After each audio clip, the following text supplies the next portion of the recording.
E aí galera, boa noite. Estou aqui fechando a academia e estou indo para o encontro de motos aqui em Goiânia, encontrar a galera da Yamaha. Tá lá, curtam o rolê. Eu vou falando com vocês de pouco em pouco aí durante o decorrer.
Passar alguns vídeos pro YouTube que eu postei hoje já estão postados. E aí fui treinar às 3 horas, treinei 3 horas até às 4h30 mais ou menos. Saí com o Hugo às 5, voltei, tomei banho às 6 e fui trabalhar. Fui trabalhar.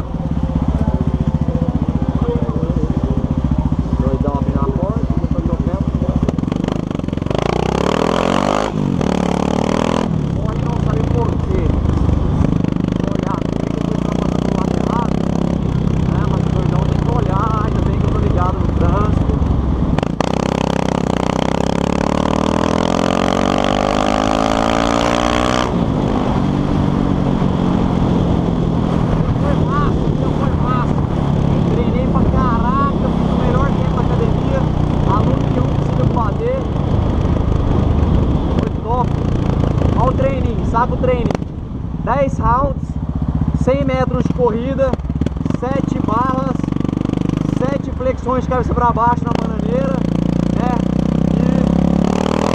E agachamento saltando 15 minutos e 50.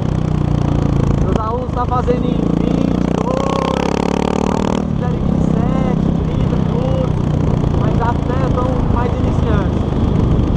Fiquei orgulhoso, viu? Eu não esperava fazer tão rápido assim não. Sinceramente. Eu quase caí, galera. Não sei que era na pista ali não. Sei que eu quase caí. Passei em cima do negócio ali e tomou um escorregão da traseira. Não sei se vocês viram. Dá pra ver no vídeo. Tô quase chegando no encontro. E é isso aí. Né?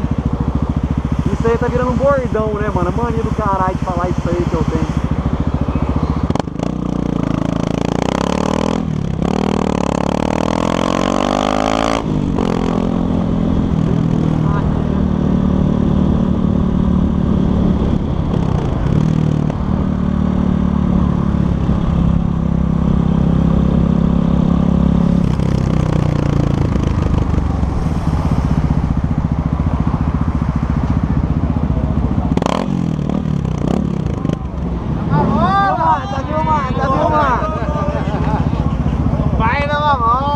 Quem dera.